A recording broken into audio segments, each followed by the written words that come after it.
ਸਤਿ ਸ਼੍ਰੀ ਅਕਾਲ। ਤੁਸੀਂ ਦੇਖ ਰਹੇ ਹੋ ਪੰਜਾਬ ਮੇਲ USA ਟੀਵੀ। ਮੈਂ ਹਾਂ ਬरुण ਕੌਰ ਮਾਨ। ਖਬਰਾਂ ਦੇ ਬੁਲੇਟਿਨ ਵਿੱਚ ਤੁਹਾਡਾ ਸਵਾਗਤ ਹੈ। ਖਬਰਾਂ ਦੇ ਬੁਲੇਟਿਨ ਦੇ ਸਪਾਂਸਰ ਹਨ real estate broker Mohan Cheema. Real estate ਦੀ ਦੁਨੀਆ 'ਚ ਮੰਨਿਆ ਪ੍ਰਮੰਨਿਆ ਨਾਮ। ਪੇਸ਼ ਨੇ ਪਹਿਲਾਂ ਚੁਣਵੀਆਂ ਖਬਰਾਂ। ਚੀਨ ਤੇ ਤਾਇਵਾਨ ਵਿਚਾਲੇ ਤਣਾਅ ਘਟਾਉਣ ਲਈ ਜਾਪਾਨ ਵੱਲੋਂ ਅਮਰੀਕਾ ਨੂੰ ਸਹਿਯੋਗ। ਪਾਕਿਸਤਾਨ ਦੇ ਅਮਰੀਕਾ 'ਚ ਕੌਂਸਲੈਂਟ ਜਨਰਲ ਦਾ ਗੁਰਦੁਆਰਾ ਸਾਹਿਬ ਬਾਰਡਰ ਸ਼ਾਹ ਵਿਖੇ ਭਰਵਾਂ ਸਵਾਗਤ। ਅਮਰੀਕਾ ਤੋਂ ਪੰਜਾਬ ਗਏ ਪੰਜਾਬੀ ਨੌਜਵਾਨ ਦੀ ਸੜਕ ਹਾਦਸੇ ਵਿੱਚ ਮੌਤ। ਅਮਰੀਕਾ 'ਚ 400 ਸਾਲ ਪੁਰਾਣੇ ਆਈਲੈਂਡ ਤੇ ਬਣਿਆ ਪਹਿਲਾ ਹੋਟਲ, ਜੂਨ ਵਿੱਚ ਮਿਲੇਗੀ ਐਂਟਰੀ। ਜਾਰਡਨ 'ਚ ਤਖਤਾ ਪਲਟ ਨਾਕਾਮ, ਸਪੋਰਟ ਵਿੱਚ ਆਏ ਅਮਰੀਕਾ ਸਣੇ ਕਈ ਮੁਲਕ। ਪੇਸ਼ ਨੇ ਹੁਣ ਖਬਰਾਂ ਵਿਸਥਾਰ ਨਾਲ। ਜਾਪਾਨ ਦੇ ਪ੍ਰਧਾਨ ਮੰਤਰੀ ਯੋਸ਼ੀਹੀਦੇ ਸੁਗਾ ਨੇ ਕਿਹਾ ਕਿ ਤਾਇਵਾਨ ਦੀ ਸ਼ਾਂਤੀ ਤੇ ਸਥਿਰਤਾ ਖੇਤਰ ਲਈ ਬਹੁਤ ਜ਼ਰੂਰੀ ਹੈ ਅਤੇ ਚੀਨ ਤੇ ਤਾਇਵਾਨ ਵਿਚਾਲੇ ਵੱਧਦੇ ਤਣਾਅ ਨੂੰ ਠੱਲਣ ਵਿੱਚ ਜਾਪਾਨ ਵੱਲੋਂ ਅਮਰੀਕਾ ਨੂੰ ਸਹਿਯੋਗ ਦਿੱਤਾ ਜਾਵੇਗਾ। ਜ਼ਿਕਰਯੋਗ ਹੈ ਕਿ ਸੁਗਾ ਵੱਲੋਂ ਅਗਲੇ ਹਫ਼ਤੇ ਵਾਸ਼ਿੰਗਟਨ ਵਿੱਚ ਅਮਰੀਕਾ ਦੇ ਰਾਸ਼ਟਰਪਤੀ ਜੋ ਬਾਈਡਨ ਨਾਲ ਮੁਲਾਕਾਤ ਕੀਤੀ ਜਾਵੇਗੀ। ਟੋਕੀਓ ਅਮਰੀਕਾ ਨਾਲ ਆਪਣੀ ਭਾਈਵਾਲੀ ਨੂੰ ਆਪਣੀਆਂ ਕੂਟਨੀਤਿਕ ਤੇ ਸੁਰੱਖਿਅਤ ਨੀਤੀਆਂ ਦੇ ਨੀਂਹ ਪੱਥਰ ਵਜੋਂ ਦੇਖਦਾ ਹੈ ਅਤੇ ਉਹ ਅਮਰੀਕਾ ਦੇ ਨਵੇਂ ਪ੍ਰਸ਼ਾਸਨ ਨਾਲ ਨੇੜਲੇ ਸੰਬੰਧ ਬਣਾਉਣ ਲਈ ਕਾਫੀ ਕਾਲਾ ਹੈ। ਇਸ ਮੌਕੇ ਹੋਣ ਵਾਲੇ ਗੱਲਬਾਤ ਦੌਰਾਨ ਏਜੰਡੇ 'ਚ ਤਾਇਵਾਨ ਸੰਬੰਧੀ ਚਰਚਾ ਹੋਣ ਦੀ ਆਸ ਹੈ, ਕਿਉਂਕਿ ਆਗੂ ਖਿੱਤੇ ਵਿੱਚ ਚੀਨ ਤੋਂ ਵੱਧਦੇ ਸੁਰੱਖਿਆ ਖਤਰਿਆਂ ਤੋਂ ਨਜਿੱਠਣ ਲਈ ਰਾਹ ਲੱਭਣਾ ਚਾਹੁੰਦੇ ਨੇ। ਚੀਨ ਦੇ ਜੰਗੀ ਜਹਾਜ਼ਾਂ ਦਾ ਤਾਇਵਾਨ ਵੀ ਹਵਾਈ ਪੱਟੀ ਵਿੱਚ ਆਉਣਾ ਵੱਧਦਾ ਜਾ ਰਿਹਾ ਹੈ ਅਤੇ ਚੀਨ ਵੱਲੋਂ ਅਮਰੀਕਾ ਤੇ ਤਾਇਵਾਨ ਦੇ ਤੱਟ ਰੱਖਿਅਕਾਂ ਵਿਚਾਲੇ ਸਹਿਯੋਗ ਨੂੰ ਮਜ਼ਬੂਤੀ ਦੇਣ ਵਾਲੇ ਸਮਝੌਤੇ ਦਾ ਵਿਰੋਧ ਕੀਤਾ ਗਿਆ ਹੈ, ਜਿਸ ਤਹਿਤ ਅਮਰੀਕਾ ਵੱਲੋਂ ਤਾਇਵਾਨ ਨੂੰ ਫੌਜੀ ਉਪਕਰਨ ਵੇਚੇ ਜਾਣਗੇ। ਇੱਕ ਟੀਵੀ ਸ਼ੋਅ ਵਿੱਚ ਗੱਲਬਾਤ ਦੌਰਾਨ ਸੁਗਾ ਨੇ ਕਿਹਾ, ਜਾਪਾਨ ਤੇ ਅਮਰੀਕਾ ਲਈ ਇੱਕ ਦੂਜੇ ਨੂੰ ਸਹਿਯੋਗ ਦੇਣਾ ਅਤੇ ਅਜਿਹਾ ਵਾਤਾਵਰਣ ਪੈਦਾ ਕਰਨ ਲਈ ਉਪਰਾਲੇ ਕਰਨਾ ਜ਼ਰੂਰੀ ਹੈ ਜਿੱਥੇ ਕਿ ਤਾਇਵਾਨ ਤੇ ਚੀਨ ਇੱਕ ਸ਼ਾਂਤਮਈ ਹੱਲ ਕੱਢ ਸਕਣ। ਜ਼ਿਕਰਯੋਗ ਹੈ ਕਿ ਚੀਨ ਦਾਅਵਾ ਕਰਦਾ ਹੈ ਕਿ ਤਾਇਵਾਨ ਉਸਦਾ ਇਲਾਕਾ ਹੈ ਜੋ ਕਿ ਪੇਂਚਿੰਗ ਦੇ ਕੰਟਰੋਲ ਹੇਠ ਆਉਣਾ ਚਾਹੀਦਾ ਹੈ। ਉਸਦਾ ਕਹਿਣਾ ਹੈ ਕਿ ਜੇਕਰ ਲੋੜ ਪਈ ਤਾਂ ਤਾਕਤ ਦੇ ਇਸਤੇਮਾਲ ਨਾਲ ਅਜਿਹਾ ਕੀਤਾ ਜਾਵੇਗਾ। ਪਾਕਿਸਤਾਨ ਦੇ ਅਮਰੀਕਾ 'ਚ ਕੌਂਸਲੇਟ ਜਨਰਲ ਜਨਾਬ ਅਬਦੁਲ ਜਬਾਰ ਮੈਮਨ ਗੁਰਦੁਆਰਾ ਸਾਹਿਬ ਬਾਰਡਰ ਸ਼ਾਹ ਰੋਡ ਸੈਕਰਮੈਂਟੋ ਪਹੁੰਚੇ, ਜਿੱਥੇ ਉਹਨਾਂ ਦਾ ਭਰਵਾਂ ਸਵਾਗਤ ਕੀਤਾ ਗਿਆ। ਸੰਗਤ ਨੂੰ ਸੰਬੋਧਨ ਕਰਦਿਆਂ ਉਹਨਾਂ ਅਪੀਲ ਕੀਤੀ ਕਿ ਸਿੱਖ ਕੌਮ ਵੱਧ ਤੋਂ ਵੱਧ ਗਿਣਤੀ 'ਚ ਪਾਕਿਸਤਾਨ ਜਾ ਕੇ ਗੁਰਧਾਮਾਂ ਦੇ ਦਰਸ਼ਨ ਦੀਦਾਰ ਕਰਨ। ਜਨਾਬ ਮੈਮਨ ਨੇ ਕਿਹਾ ਕਿ ਪਾਕਿਸਤਾਨ ਸਰਕਾਰ ਵੱਲੋਂ ਸਿੱਖ ਪਿਲਗ੍ਰਿਮ ਲਈ ਵੀਜ਼ਾ ਪ੍ਰਣਾਲੀ ਬਹੁਤ ਸੁਖਾਲੀ ਕਰ ਦਿੱਤੀ ਗਈ ਹੈ। ਕਿਸੇ ਵੀ ਸਿੱਖ ਨੂੰ ਵੀਜ਼ਾ ਦੇਣ ਤੋਂ ਇਨਕਾਰ ਨਹੀਂ ਕੀਤਾ ਜਾਂਦਾ। ਜਨਾਬ ਮੈਮਨ ਨੇ ਕਿਹਾ ਕਿ ਹੁਣ ਭਾਵੇਂ ਕੋਵਿਡ ਦਾ ਦੌਰ ਚੱਲ ਰਿਹਾ ਹੈ, ਪਰ ਪਾਕਿਸਤਾਨ ਸਰਕਾਰ ਨੇ ਫਿਰ ਵੀ ਉੱਥੋਂ ਦਾ ਵੀਜ਼ਾ ਦੇਣਾ ਜਾਰੀ ਰੱਖਿਆ ਹੈ। ਉਹਨਾਂ ਨੇ ਕਿਹਾ ਕਿ ਬਾਬਾ ਗੁਰੂ ਨਾਨਕ ਦੀ ਧਰਤੀ ਹਰ ਸਿੱਖ ਲਈ ਸਦਾ ਹੀ ਖੁੱਲੀ ਰਹੇਗੀ। ਇਸ ਮੌਕੇ ਉਹਨਾਂ ਨਾਲ ਪਾਕਿਸਤਾਨ ਤੋਂ ਰਮੇਸ਼ ਸਿੰਘ ਖਾਲਸਾ ਵੀ ਹਾਜ਼ਰ ਸਨ। ਗੁਰਦੁਆਰਾ ਪ੍ਰਬੰਧਕ ਕਮੇਟੀ ਵੱਲੋਂ ਇਹਨਾਂ ਨੂੰ ਸਿਰੋਪਾਓ ਦੇ ਕੇ ਸਨਮਾਨਿਤ ਕੀਤਾ ਗਿਆ। ਜਨਾਬ ਮੈਮਨ ਨੇ ਗੁਰਦੁਆਰਾ ਸਾਹਿਬ ਦੀ ਬਣ ਰਹੀ ਨਵੀਂ ਇਮਾਰਤ ਦੀ ਵੀ ਸ਼ਲਾਘਾ ਕੀਤੀ ਅਤੇ ਇਸ ਲਈ ਸਮੁੱਚੀ ਕਮੇਟੀ ਨੂੰ ਵਧਾਈ ਦਿੱਤੀ। ਅਮਰੀਕਾ ਤੋਂ ਪੰਜਾਬ ਗਏ 42 ਸਾਲਾ ਰਣਜੋਤ ਸਿੰਘ ਦੀ ਇੱਕ ਕਾਰ ਹਾਦਸੇ ਵਿੱਚ ਮਾਰੇ ਜਾਣ ਦਾ ਦਰਦਨਾਕ ਸਮਾਚਾਰ ਪ੍ਰਾਪਤ ਹੋਇਆ ਹੈ। ਸੂਚਨਾ ਅਨੁਸਾਰ ਰਣਜੋਤ ਸਿੰਘ ਬਟਾਲੇ ਤੋਂ ਅੰਮ੍ਰਿਤਸਰ ਰਾਤ ਵੇਲੇ ਕਾਰ 'ਚ ਇਕੱਲਾ ਹੀ ਆਪਣੇ ਪਿੰਡ ਜਾ ਰਿਹਾ ਸੀ। ਅਚਾਨਕ ਉਸਦੀ ਕਾਰ ਪਲਟਾ ਖਾ ਗਈ, ਜਿਸ ਤੇ ਉਸਦੀ ਮੌਕੇ ਤੇ ਹੀ ਮੌਤ ਹੋ ਗਈ। ਰਾਤ ਹਨੇਰਾ ਹੋਣ ਕਾਰਨ ਕਿਸੇ ਨੂੰ ਇਸ ਦੁਰਘਟਨਾ ਦਾ ਪਤਾ ਨਹੀਂ ਚੱਲਿਆ। ਪੁਲਿਸ ਘਟਨਾ ਸਥਾਨ ਤੇ ਸਵੇਰੇ ਪਹੁੰਚੀ। ਪੁਲਿਸ ਨੇ ਰਣਜੋਤ ਸਿੰਘ ਨੂੰ ਮ੍ਰਿਤਕ ਐਲਾਨ ਦਿੱਤਾ। ਪਤਾ ਲੱਗਾ ਹੈ ਕਿ ਇਸ ਦੁਰਘਟਨਾ ਦੌਰਾਨ ਰਣਜੋਤ ਸਿੰਘ ਦਾ ਪਰਸ, ਉਸਦਾ ਫੋਨ ਅਤੇ ਕੁਝ ਹੋਰ ਜ਼ਰੂਰੀ ਸਮਾਨ ਕਾਰ ਵਿੱਚੋਂ ਚੋਰੀ ਹੋ ਗਿਆ। ਰਣਜੋਤ ਸਿੰਘ ਕੈਲੀਫੋਰਨੀਆ ਦੇ ਸ਼ਹਿਰ ਮੰਟੀਕਾ ਦਾ ਰਹਿਣ ਵਾਲਾ ਹੈ। ਉਸਦਾ ਪਿਛਲਾ ਪਿੰਡ ਅੰਮ੍ਰਿਤਸਰ ਜ਼ਿਲ੍ਹੇ 'ਚ ਸਭਰਾਵਾਂ। ਉਹ ਆਪਣੇ ਪਿੱਛੇ ਪਤਨੀ, ਇੱਕ ਬੇਟਾ ਅਤੇ ਇੱਕ ਬੇਟੀ ਨੂੰ ਰੋਂਦਿਆਂ ਕਰਲਾਉਂਦਿਆਂ ਛੱਡ ਗਿਆ। ਰਣਜੋਤ ਸਿੰਘ ਦੀ ਮ੍ਰਿਤਕ ਦੇ ਅੰਮ੍ਰਿਤਸਰ ਦੇ ਇੱਕ ਹਸਪਤਾਲ 'ਚ ਰੱਖੀ ਗਈ ਹੈ। ਉਸਦੇ ਪਰਿਵਾਰਕ ਮੈਂਬਰਾਂ ਵੱਲੋਂ ਇੰਡੀਆ ਪਹੁੰਚਣ ਤੇ ਹੀ ਉਸਦਾ ਸੰਸਕਾਰ ਕੀਤਾ ਜਾਵੇਗਾ। ਜ਼ਿਕਰਯੋਗ ਹੈ ਕਿ ਰਣਜੋਤ ਸਿੰਘ ਆਪਣੀ ਰੀੜ੍ਹ ਦੀ ਹੱਡੀ ਦਾ ਇਲਾਜ ਕਰਵਾਉਣ ਲਈ ਪੰਜਾਬ ਗਿਆ ਸੀ। ਉਹ ਬਹੁਤ ਹੀ ਧਾਰਮਿਕ ਖਿਆਲਾਂ ਵਾਲਾ ਇਨਸਾਨ ਸੀ ਅਤੇ ਅਕਸਰ ਹੀ ਗੁਰਦੁਆਰਾ ਸਾਹਿਬ ਟ੍ਰੇਸੀ ਵਿਖੇ ਸੇਵਾ ਕਰਨ ਜਾਂਦਾ ਸੀ। ਅਮਰੀਕਾ ਦੇ 400 ਸਾਲ ਪੁਰਾਣੇ ਇੱਕ ਆਈਲੈਂਡ ਤੇ ਪਹਿਲਾ ਹੋਟਲ ਤਿਆਰ ਹੋਇਆ ਹੈ, ਜਿਸ ਨੂੰ ਆਮ ਲੋਕਾਂ ਲਈ 1 ਜੂਨ ਨੂੰ ਖੋਲ੍ਹਿਆ ਜਾਵੇਗਾ। 18 ਮੰਜ਼ਿਲਾ ਇਸ ਹੋਟਲ ਵਿੱਚ 244 ਕਮਰੇ ਹਨ ਅਤੇ 2000 ਕਿਤਾਬਾਂ ਵਾਲੀ ਇੱਕ ਲਾਇਬ੍ਰੇਰੀ ਸਣੇ तमाम लग्जरी सहूलतां भी ने। इस आइलैंड की लंबाई सिर्फ 3.21 किलोमीटर है। दस देइए कि यह आइलैंड न्यूयॉर्क का टेक हब है, ਜਿੱਥੇ ਰੋਜ਼ਾਨਾ ਹਜ਼ਾਰਾਂ ਦੀ ਗਿਣਤੀ 'ਚ ਲੋਕ ਪਹੁੰਚਦੇ ਨੇ, ਪਰ ਹੁਣ ਤੱਕ ਇੱਥੇ ਰੁਕਣ ਦਾ ਪ੍ਰਬੰਧ ਨਹੀਂ ਸੀ। ਪਰ ਇਸ ਹੋਟਲ ਦੇ ਖੁੱਲ੍ਹ ਜਾਣ ਤੋਂ ਬਾਅਦ ਸੈਲਾਨੀ ਇੱਥੇ ਰੁਕਣ ਦਾ ਆਨੰਦ ਲੈ ਸਕਣਗੇ। ਦੱਸ ਦਈਏ ਕਿ ਇਹ ਆਈਲੈਂਡ 1600 ਦੇ ਨੇੜੇ ਤੇੜੇ ਬਣਾਇਆ ਗਿਆ ਹੈ। ਇਸ ਤੇ ਨੀਦਰਲੈਂਡ ਦੇ ਲੋਕਾਂ ਦਾ ਕਬਜ਼ਾ ਸੀ। ਉਦੋਂ ਦਾ ਉਸ ਦਾ ਨਾਂ ਬਲੈਕ ਵੇਲ ਆਈਲੈਂਡ ਸੀ, ਪਰ 1637 ਵਿੱਚ ਮੂਲ ਰੂਪ ਤੋਂ ਅਮਰੀਕੀਆਂ ਨੇ ਇਸ ਨੂੰ ਖਰੀਦ ਲਿਆ ਸੀ। ਇਸ ਤੋਂ ਬਾਅਦ 1950 ਦੇ ਦਹਾਕੇ ਵਿੱਚ ਇਸ ਦਾ ਨਾਂ 32ਵੇਂ ਰਾਸ਼ਟਰਪਤੀ ਫ੍ਰੈਂਕਲਿਨ ਡੀ ਰੂਜ਼ਵੈਲਟ ਦੇ ਨਾਂ ਤੇ ਰੱਖਿਆ ਗਿਆ। ਮੱਧ ਪੂਰਬੀ ਮੁਲਕ ਜਾਰਡਨ ਤਖਤਾ ਪਲਟ ਦੀਆਂ ਖਬਰਾਂ ਨੂੰ ਲੈ ਕੇ ਦੁਨੀਆ ਭਰ ਵਿੱਚ ਚਰਚਾ ਦਾ ਵਿਸ਼ਾ ਬਣਿਆ ਹੋਇਆ ਹੈ। ਇੱਥੋਂ ਦੇ ਇੱਕ ਸੀਨੀਅਰ ਅਧਿਕਾਰੀ ਨੇ ਦੱਸਿਆ ਕਿ ਉਹਨਾਂ ਦੇ ਮੁਲਕ ਨੇ ਘਟੀਆ ਸਾਜ਼ਿਸ਼ ਨੂੰ ਅਸਫਲ ਕਰ ਦਿੱਤਾ। ਵਿਦੇਸ਼ ਮੰਤਰੀ ਅਯਮਾਨ ਸਫਾਦੀ ਨੇ ਐਤਵਾਰ ਪੱਤਰਕਾਰਾਂ ਨਾਲ ਗੱਲਬਾਤ ਕਰਦੇ ਹੋਏ ਇਹ ਗੱਲ ਆਖੀ ਹੈ। ਇੱਕ ਦਿਨ ਪਹਿਲਾਂ ਹੀ ਬਾਦਸ਼ਾਹ ਅਬਦੁੱਲਾ ਦੇ ਰਿਸ਼ਤੇਦਾਰਾਂ ਨੂੰ ਨਜ਼ਰਬੰਦ ਕੀਤਾ ਗਿਆ ਸੀ। ਸਫਾਦੀ ਨੇ ਕਿਹਾ ਕਿ ਇਸ ਤੋਂ ਬਾਅਦ ਸਪਸ਼ਟ ਹੋ ਗਿਆ ਹੈ ਕਿ ਸਾਜ਼ਿਸ਼ ਤੋਂ ਬਾਅਦ ਉਹ ਕਾਰਵਾਈ ਦੀ ਯੋਜਨਾ ਬਣਾ ਰਹੇ ਸਨ। ਉਹਨਾਂ ਨੇ ਦੱਸਿਆ ਕਿ 14 ਤੋਂ 16 ਲੋਕਾਂ ਨੂੰ ਗ੍ਰਿਫਤਾਰ ਕੀਤਾ ਗਿਆ। ਜਾਰਡਨ ਦੇ ਸ਼ਾਸਕ ਅਬਦੁੱਲਾ II ਦੀ ਉਹਨਾਂ ਦੇ ਭਰਾ ਹਮਜ਼ਾ ਵੱਲੋਂ ਅਚਾਨਕ ਜਨਤਕ ਤੌਰ ਤੇ ਆਲੋਚਨਾ ਕੀਤੇ ਜਾਣ ਤੋਂ ਬਾਅਦ ਅਬਦੁੱਲਾ ਦਾ ਕਈ ਮੁਲਕਾਂ ਨੇ ਸਮਰਥਨ ਵੀ ਕੀਤਾ। ਹਮਜ਼ਾ ਨੇ ਮੁਲਕ ਚਲਾਉਣ ਦੇ ਤੌਰ ਤਰੀਕਿਆਂ ਨੂੰ ਲੈ ਕੇ ਅਬਦੁੱਲਾ ਦੀ ਆਲੋਚਨਾ ਕੀਤੀ ਸੀ। ਇਸ ਵਿਚਾਲੇ ਅਮਰੀਕਾ ਦੇ ਵਿਦੇਸ਼ ਮੰਤਰਾਲੇ ਦੇ ਬੁਲਾਰੇ ਨੇਡ ਪ੍ਰਾਈਸ ਨੇ ਆਖਿਆ ਕਿ ਅਬਦੁੱਲਾ ਅਮਰੀਕਾ ਦੇ ਅਹਿਮ ਸਾਂਝੇਦਾਰ ਹਨ ਅਤੇ ਉਹਨਾਂ ਨੂੰ ਸਾਡਾ ਪੂਰਾ ਸਮਰਥਨ ਹੈ। ਅਮਰੀਕਾ ਜਾਰਡਨ ਨੂੰ ਆਪਣਾ ਅਹਿਮ ਸਹਿਯੋਗੀ ਮੰਨਦਾ ਹੈ ਅਤੇ ਉਹ ਉਸ ਨੂੰ ਫੌਜੀ ਉਪਕਰਨ ਅਤੇ ਸਹਾਇਤਾ ਪ੍ਰਦਾਨ ਕਰਦਾ ਹੈ। ਅਮਰੀਕਾ ਸਮਰੱਥ ਖਾੜੀ ਦੇ ਅਰਬ ਮੁਲਕਾਂ ਨੇ ਵੀ ਅਬਦੁੱਲਾ ਦੇ ਸਮਰਥਨ ਵਿੱਚ ਬਿਆਨ ਜਾਰੀ ਕੀਤੇ।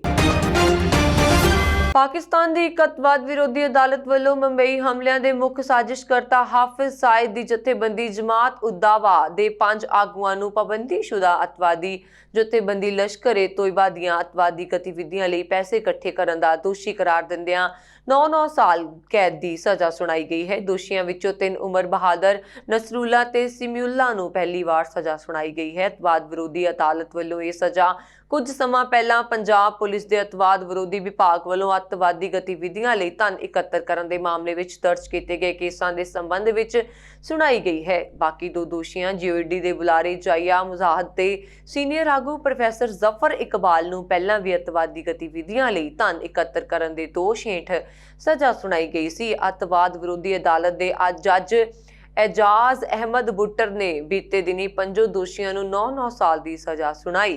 अदालत ने इस मामले विच सायद के रिश्तेदार हाफिज अब्दुल रहमान मक्की ਨੂੰ भी 6 महीने ਦੀ कैद की सजा सुनाई। अदालत ने जिउडी ते लश्कर-ए-तोयबा के आगुआं ਨੂੰ ਅੱਤਵਾਦੀ गतिविधियां ਲਈ ਧਨ ਇਕੱਤਰ ਕੀਤੇ ਜਾਣ ਦਾ ਦੋਸ਼ੀ ਪਾਇਆ। ਉਹ ਧਨ ਇਕੱਤਰ ਕਰਦੇ ਸਨ ਅਤੇ ਗੈਰ ਕਾਨੂੰਨੀ ਢੰਗ ਨਾਲ ਪਾਬੰਦੀਸ਼ੁਦਾ ਜਥੇਬੰਦੀ ਲਸ਼ਕਰ-ਏ-ਤੋਇਬਾ ਦੀਆਂ ਅੱਤਵਾਦੀ ਗਤੀਵਿਧੀਆਂ ਲਈ ਦਿੰਦੇ ਸਨ। ਸੰਯੁਕਤ ਅਰਬ ਅਮੀਰਾਤ ਵਿੱਚ ਭਾਰਤ ਮੂਲ ਦੇ ਪ੍ਰਵਾਸੀਆਂ ਵੱਲੋਂ ਹਾਸਲ ਨੌਕਰੀ ਦੀ ਪੇਸ਼ਕਸ਼ ਨੂੰ ਹੁਣ ਦੁਬਈ ਵਿੱਚ ਭਾਰਤ ਦੇ ਕੌਂਸਲੇਟ ਜਨਰਲ ਵੱਲੋਂ ਸੰਚਾਲਿਤ ਇੱਕ ਐਪ ਰਾਹੀਂ ਪ੍ਰਮਾਣਿਤ ਕੀਤਾ ਜਾ ਰਿਹਾ ਹੈ। ਪ੍ਰੈਸ ਸੂਚਨਾ, ਸੰਸਕ੍ਰਿਤੀ ਅਤੇ ਸਿੱਖਿਆ ਲਈ ਵਣਜ ਦੂਤ ਸਿਧਾਰਥ ਕੁਮਾਰ ਬੈਰਾਲੀ ਨੇ ਕਿਹਾ ਕਿ ਨੌਕਰੀ ਪਾਉਣ ਵਾਲੇ ਆਪਣੇ ਪ੍ਰਸਤਾਵ ਪੱਤਰ ਇੱਕ PDF ਦੇ ਰੂਪ ਵਿੱਚ ਪ੍ਰਵਾਸੀ ਭਾਰਤੀ ਸਹਾਇਤਾ ਕੇਂਦਰ ਮੋਬਾਈਲ ਐਪ ਤੇ ਅਪਲੋਡ ਕਰ ਸਕਦੇ ਹਨ।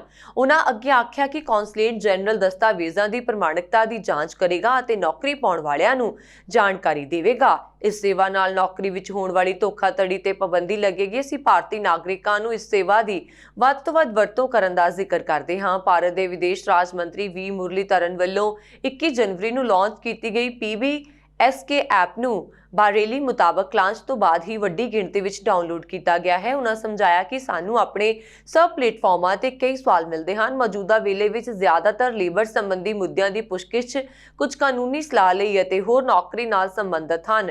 ਜੌਬ ਆਫਰ ਲੈਟਰ ਯੂਨਿਟੀ ਤੋਂ ਇਲਾਵਾ ਐਪ ਮਹਿਲਾ ਕਾਮਿਆਂ, ਵਿਆਹ ਅਤੇ ਕਾਨੂੰਨੀ ਸਲਾਹ, ਵਰਕਰ ਸੰਬੰਧਿਤ ਮੁੱਦਿਆਂ, ਮਾਈਗ੍ਰੇਟ, ਮੌਤ ਦਾ ਸਰਟੀਫਿਕੇਟ ਅਤੇ ਹੋਰਨਾਂ ਕੌਂਸਲਰ ਸੇਵਾਵਾਂ ਲਈ ਸਹੂਲਤਾਂ ਵੀ ਪ੍ਰਦਾਨ ਕਰਦਾ ਹੈ। ਉਹਨਾਂ ਅੱਗੇ ਆਖਿਆ ਕਿ ਵਿਅਕਤੀ PBSK ਕਰਮਚਾਰੀਆਂ ਨਾਲ ਚੈਟ ਕਰ ਸਕਦੇ ਹਨ ਅਤੇ ਐਪ ਰਾਹੀਂ PBSK ਨਾਲ ਕਾਉਂਸਲਿੰਗ ਸੈਸ਼ਨ ਬੁੱਕ ਕਰ ਸਕਦੇ ਹਨ। ਮਿਸ਼ਨ ਨੇ ਕਈ ਖੇਤਰੀ ਭਾਸ਼ਾਵਾਂ ਨੂੰ ਸ਼ਾਮਲ ਕਰਦੇ ਹੋਏ ਐਪ ਵਿੱਚ ਹੋਰ ਜ਼ਿਆਦਾ ਕਾਰਜਸ਼ੀਲਤਾ ਨੂੰ ਜੋੜ ਰਿਹਾ ਹੈ। ਕੌਂਸਲੇਟ ਜਨਰਲ ਨੇ ਭਾਰਤੀ ਕਾਮਿਆਂ ਤੋਂ PBSK ਮੋਬਾਈਲ ਐਪ ਅਤੇ ਇਸ ਦੇ ਟੋਲ ਫ੍ਰੀ ਨੰਬਰ 80046342 ਜ਼ਰੀਏ ਕਿਸੇ ਵੀ ਸਹਾਇਤਾ ਲਈ ਵਣਜ ਦੂਤਘਰ ਨਾਲ ਜੁੜੇ ਰਹਿਣ ਦਾ ਜ਼ਿਕਰ ਕੀਤਾ ਹੈ। ਸੰਕਟ ਵਿੱਚ ਪਏ ਲੋਕ pbsk.dubai@mea.government.in ਤੇ ਆਪਣੇ ਸਵਾਲਾਂ ਨੂੰ ਈਮੇਲ ਕਰ ਸਕਦੇ ਨੇ।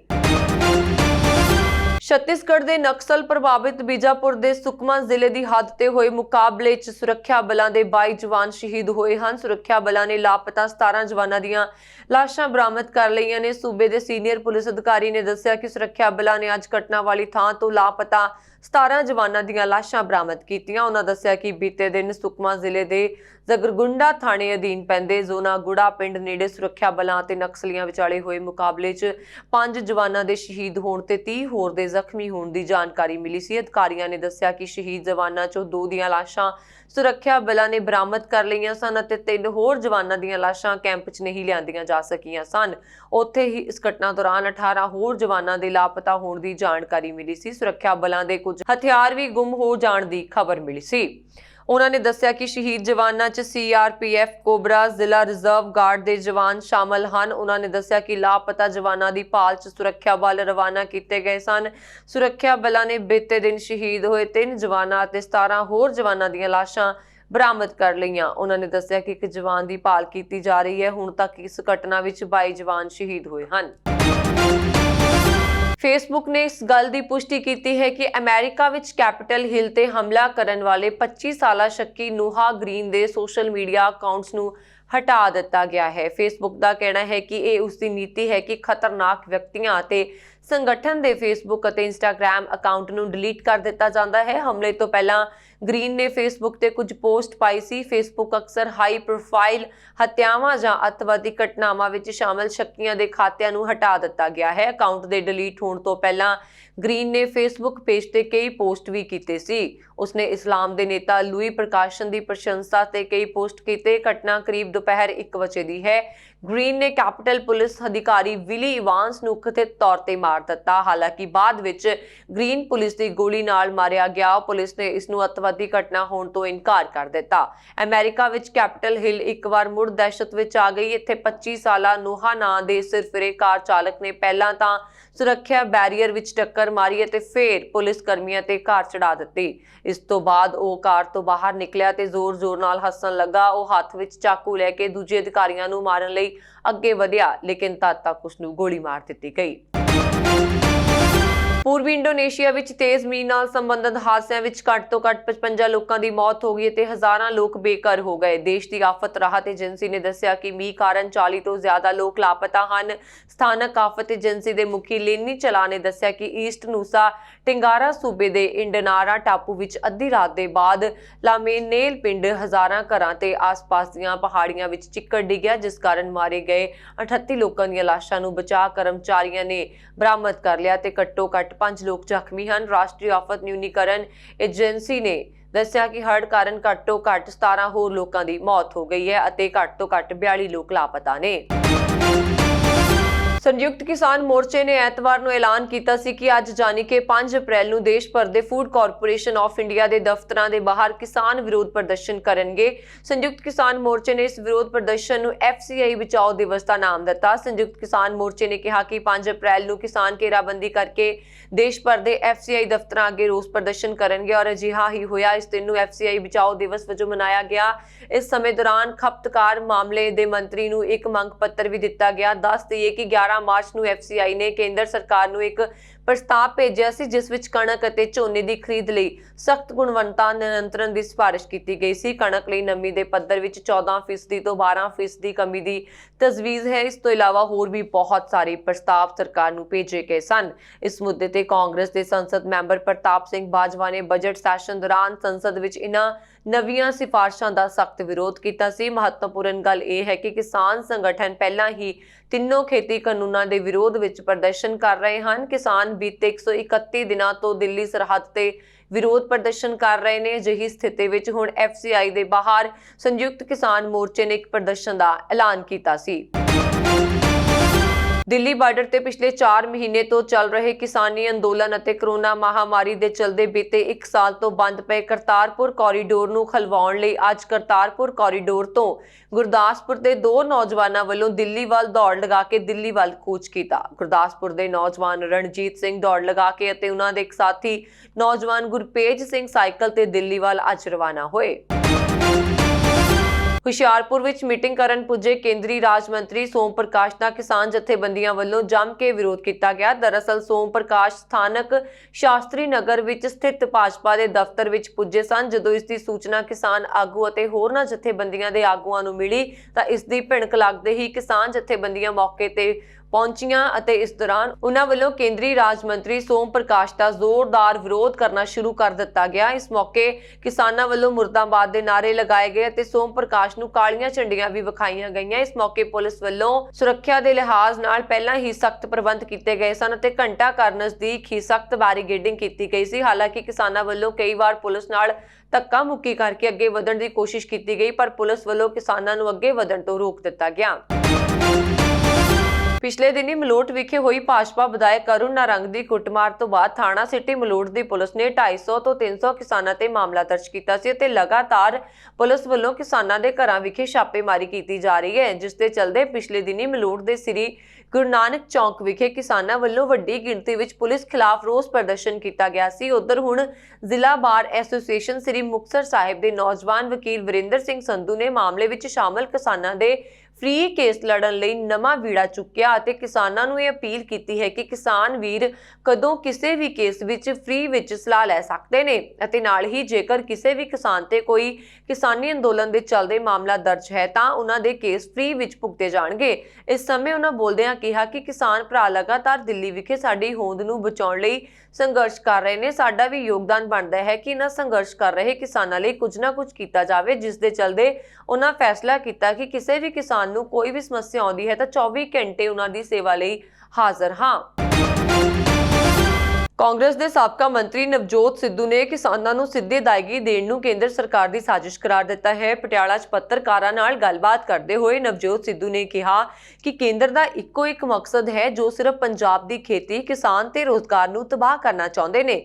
ਸਿੱਧੂ ਨੇ ਕਿਹਾ ਕਿ ਪੰਜਾਬ ਖਿਲਾਫ ਬਹੁਤ ਵੱਡਾ ਛੜਯੰਤਰ ਰਚਿਆ ਜਾ ਰਿਹਾ ਹੈ। ਸਿੱਧੂ ਨੇ ਕਿਹਾ ਕਿ ਕਿਸਾਨਾਂ ਨੂੰ ਫਸਲ ਉਗਾਉਣ ਤੋਂ ਪਹਿਲਾਂ ਪੈਸਿਆਂ ਦੀ ਲੋੜ ਹੁੰਦੀ ਹੈ ਅਤੇ ਇਹ ਪੈਸੇ ਉਹ ਆੜ੍ਹਤੀਆਂ ਤੋਂ ਲੈਂਦਾ ਹੈ। ਸਿੱਧੂ ਨੇ ਕਿਹਾ ਕਿ ਜਿਹੜਾ ਸਿਸਟਮ ਦਹਾਕਿਆਂ ਤੋਂ ਚੱਲਦਾ ਆ ਰਿਹਾ ਹੈ ਉਸੇ ਨੂੰ ਖਰਾਬ ਕਰਨ ਲਈ ਕੇਂਦਰ ਸਾਜ਼ਿਸ਼ਾਂ ਰਚ ਰਿਹਾ ਹੈ। ਉਹਨਾਂ ਨੇ ਕਿਹਾ ਕਿ ਕੇਂਦਰੀ ਖੁਰਾਕ ਮੰਤਰੀ ਪਿਊਸ਼ ਗੋਇਲ ਝੂਠੇ ਨੇ ਅਤੇ ਜੇ ਪੰਜਾਬ ਦੇ ਮੁੱਖ ਮੰਤਰੀ ਕੈਪਟਨ ਅਮਰਿੰਦਰ ਸਿੰਘ ਨੂੰ ਉਹਨਾਂ ਵੱਲੋਂ ਲਿਖੀ MSP ਦੀ ਆਨਲਾਈਨ ਅਦਾਇਗੀ ਬਾਰੇ ਚਿੱਠੀ ਨੂੰ ਲਾਗੂ ਕਰ ਦਿੱਤਾ ਜਾਂਦਾ ਹੈ ਤਾਂ ਇਸ ਦਾ ਸਭ ਤੋਂ ਵੱਧ ਨੁਕਸਾਨ ਛੋਟੀ ਕਿਸਾਨੀ ਨੂੰ ਹੋਣਾ ਸੀ। ਸਿੱਧੂ ਨੇ ਕਿਹਾ ਕਿ ਕੇਂਦਰ ਇੱਕ ਸਾਜ਼ਿਸ਼ ਦੇ ਤਹਿਤ ਪੰਜਾਬ ਦੇ ਕਿਸਾਨਾਂ ਅਤੇ ਆੜ੍ਹਤੀਆਂ ਨੂੰ ਸਰਕਾਰ ਖਿਲਾਫ ਖੜਾ ਕਰਕੇ ਸੂਬੇ ਦਾ ਮਾਹੌਲ ਖਰਾਬ ਕਰਨਾ ਚਾਹੁੰਦੀ ਹੈ। ਇਹ ਸਨ ਹੁਣ ਤੱਕ ਦੀਆਂ ਖਬਰਾਂ। ਮੈਨੂੰ ਬਰਨ ਕੌਰ ਮਾਨ ਨੂੰ ਦਿਓ ਆਗਿਆ। ਦੇਖਦੇ ਰਹੋ ਪੰਜਾਬ ਮੇਲ USA TV। ਸਤਿ ਸ਼੍ਰੀ ਅਕਾਲ।